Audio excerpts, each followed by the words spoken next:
معايا كده قشر اليوسفي مسكته غسلته كويس بالشكل ده من برّه ومن جوّه، وبدأت إن أنا أنقعه كده في برطمان فاضي مُعقّم طبعًا، وبدأت إن أنا أجيب معاه عودين من القرنفل زي ما أنتم شايفينهم كده 2، وبدأت إن أنا أحطهم عليهم في البرطمان، وطبعًا معايا مَيّة مغلية مغلية خالص، وبدأت إن أنا أفضّيها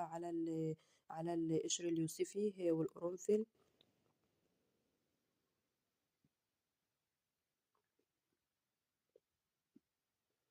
سِبته كده نُص ساعة بدأ المَيّة القشر ينزّل اللي فيها كلّه والقرنفل طبعًا، وبعد كده فضّيتهم في كوب وشربتهم، ده مهم جدًا لعلاج السُّعال والكُحّة،